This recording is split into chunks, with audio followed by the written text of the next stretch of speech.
Good afternoon, everyone, and thanks for joining us. I'd like to welcome you to this week's live chat hosted by the Canadian Leadership Congress.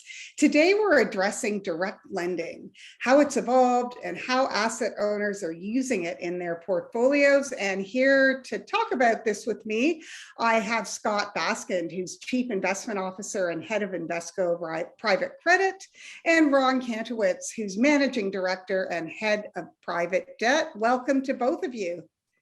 Thank you. Thank you.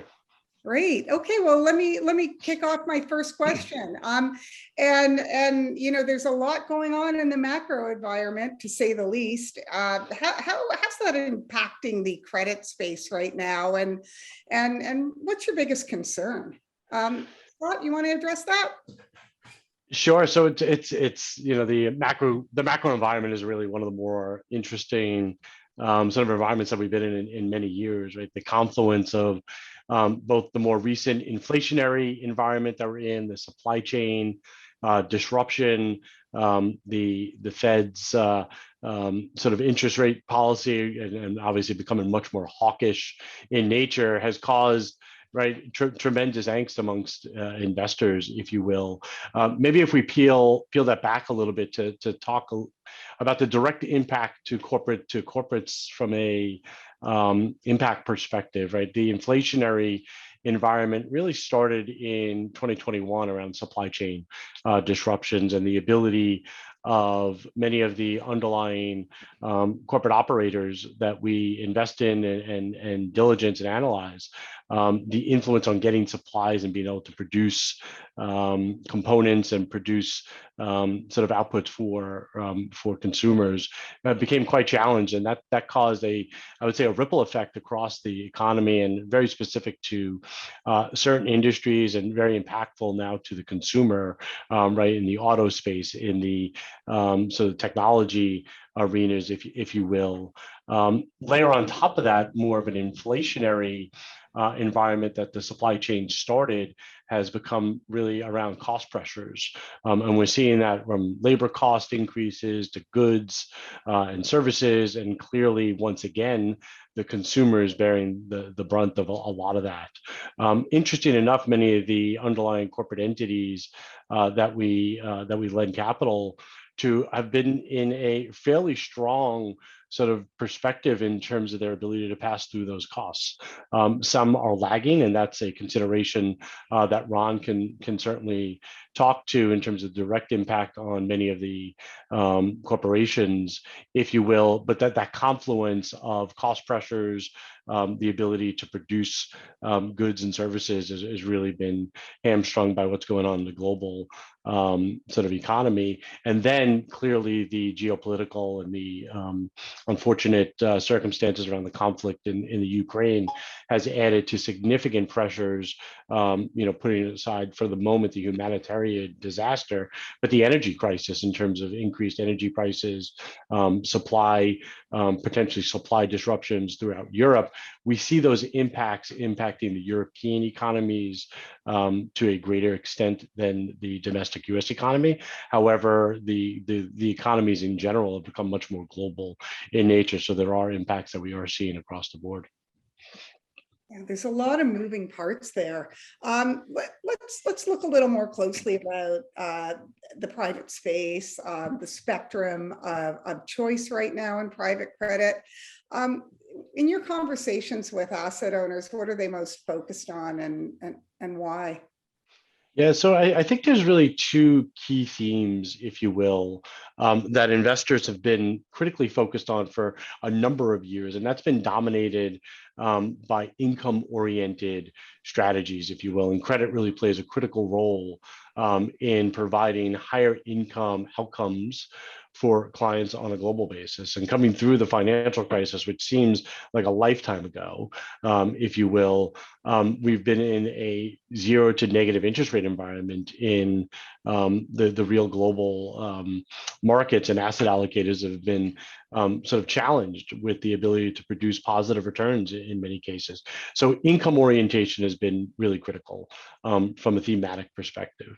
More recently, given the inflationary environment that we've entered into and the rate the rate environment and the expectations for many rate hikes throughout 2022 and into 23, duration has become really critical in terms of both capital protection in short duration products, short duration asset classes, as well as the opportunity to perhaps even enhance the income orientation of floating rate credit investments. So when we think about those opportunities, lending in the private credit space is really characterized by three key considerations. One is senior in the capital structure. Two is secured, meaning secured by all the underlying assets of a corporate entity. And then floating rate. So that floating rate aspect of the base rate resets every several months, in general every 3 months, which really causes the loan asset class, inclusive of direct lending, to be viewed as a very short duration play on the corporate markets. The ability to combine that with that high income orientation is just been a real confluence of flows into the credit space over the last many years, and is really driving the opportunity set, if you will, in terms of lending to both sponsor-backed and non-sponsor-backed transactions. Yeah, that's great context. And I want to pick up on the topic of lending and direct lending specifically. Ron, talk to me a bit about how the direct lending asset class has evolved and why asset owners are interested in it right now. Sure. Well, I think it's interesting when we talk about evolution of the asset class. I think it's important to recognize that this is not a new asset class. Middle market companies have always had a need for capital to support their businesses and their growth plans. What's changed or evolved is really who are the providers of that capital and what do the debt solutions look like. Historically, banks have been the dominant providers of debt capital, as we know, but post the Great Recession, with all the changes in the regulatory side, it became more difficult for banks to be able to address these companies' needs. And so, as markets tend to do, we saw the market transition. We originally used to refer to it as shadow banking and then non-banking, and now today we refer to it as direct lending.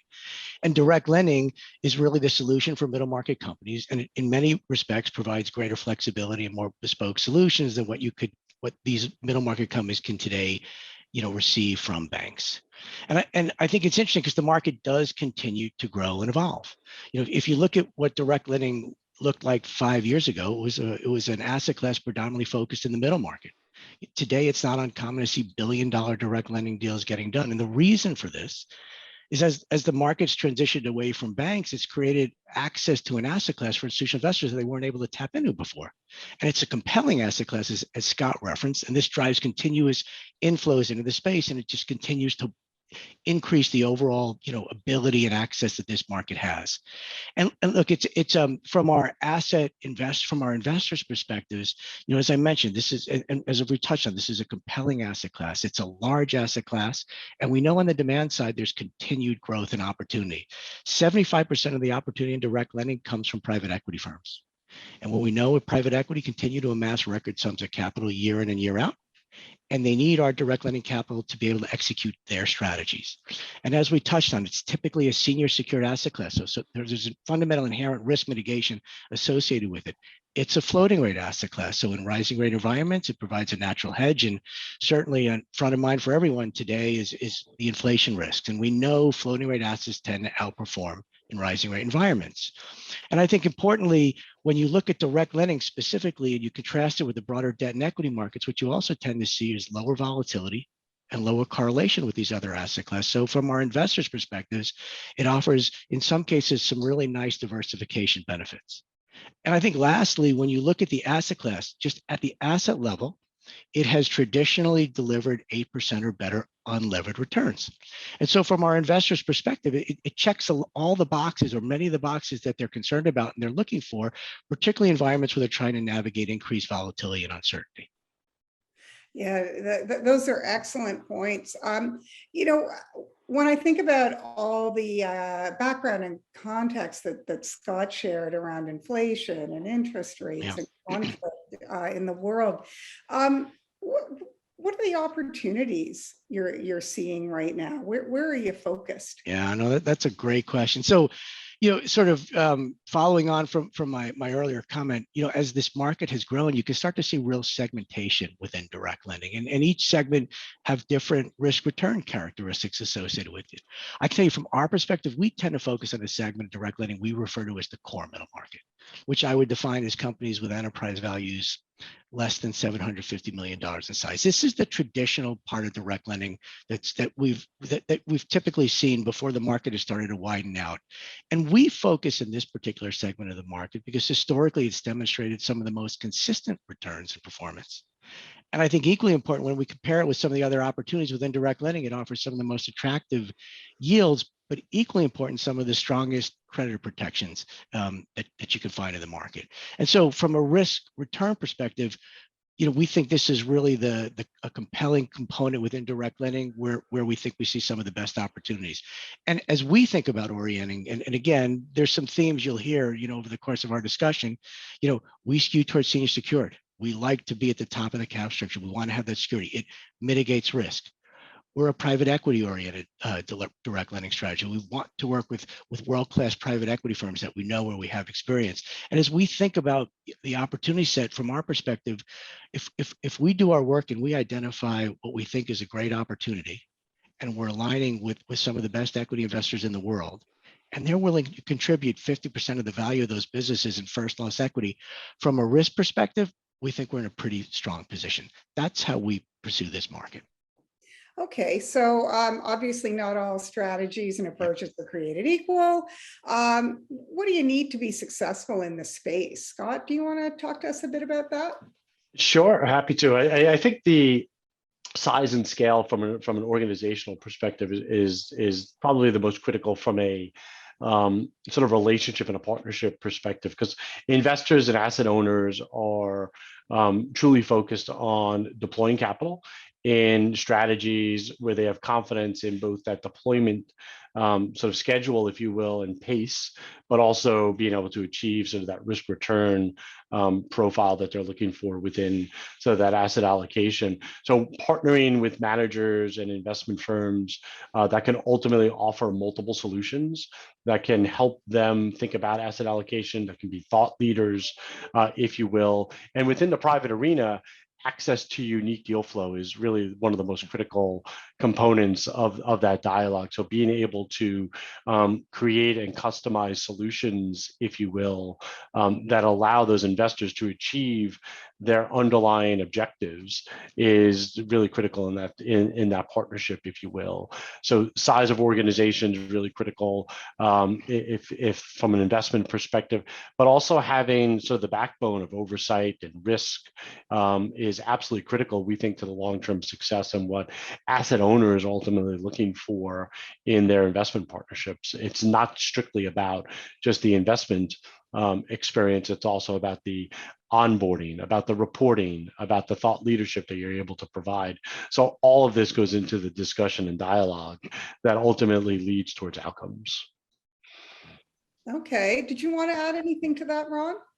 Yeah, so I completely agree with everything Scott said. I guess if I were to drill down one more level, when I'm asked, when you're looking for, or when I advise our investors, when you're looking to pick, your manager, what are the things let me tell you what the two things I think are most critical, right? And from our vantage point, we think there are two things where you have to have a differentiated and competitive approach, and it's sourcing and it's diligence.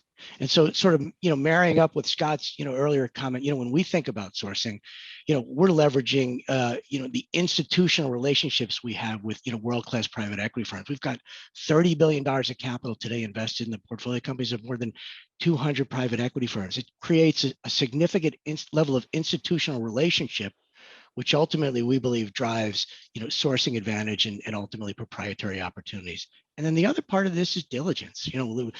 Let's not lose sight of what this is. This is credit. This is investing.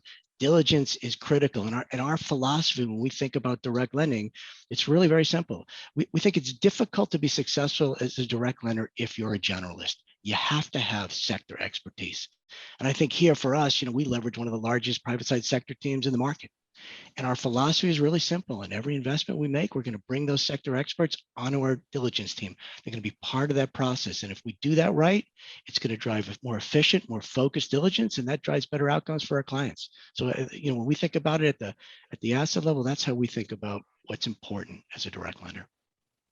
Okay, so what about ESG? That's one of the topics we hear a lot, particularly for our viewers that are watching today. How do you integrate that into decision making? Is it really difficult to do in the direct lending space? Yeah, so why don't I take a crack at that first, and then Ron, Yep, jump in absolutely. here. You really can't get through a conversation without ESG being a critical component of it, and it's a dialogue that really developed many years ago. And I think the thoughtful nature of thinking about how ESG risks can really help with a credit underwriting and diligence process that Ron mentioned, right? Many of the ESG considerations ultimately are credit risk, right? So when you think about governance, right, it's something that we've been analyzing and working with all of the corporate entities for decades now around understanding their governance structure, understanding the risks involved when there's not independence, when there's not diversity. So all of these different components of governance has really been ingrained in the credit underwriting process for years. I think what's taken a really healthy sort of shift in underwriting is around environmental and social considerations, if you will. And within the private universe, it's even more difficult, if you will, particularly as you start moving down the spectrum into small to mid-cap companies. The sophistication level, the resources are extremely different.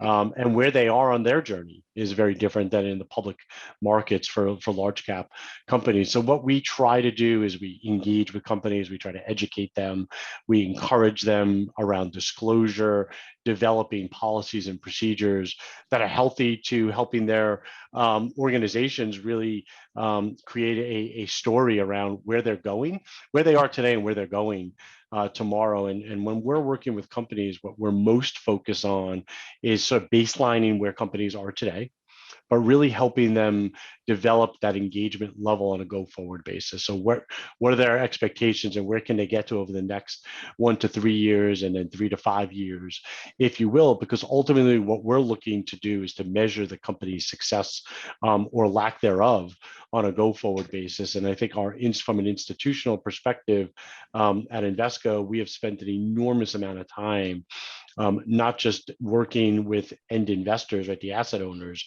around what their needs are, but then taking that back to helping corporates both in the US and throughout Europe around their journey and really helping them change their behavior, if you will, both on disclosure and then from an operational standpoint, which is we believe will ultimately lead towards much better outcomes for our client base. And that's been something that's quite rewarding. We're really excited about that. And certainly we've built out a framework of analyzing each and every company that we are diligencing and that we're ultimately lending capital to. We will rate each and every investment that we undertake with a completely separate ESG rating that really helps us align where companies are and then set forward that framework to help them develop the future outcomes. Yeah, Ron, does that mirror the questions you're getting from asset owners or some of the conversations you're having? Yeah, it's very interesting because there's a very different value proposition when you're addressing ESG in the broadly syndicated market with multi-billion-dollar issuers than when you're going after the middle market, right? Multi-billion-dollar corporates have lots of resources and capabilities to address this.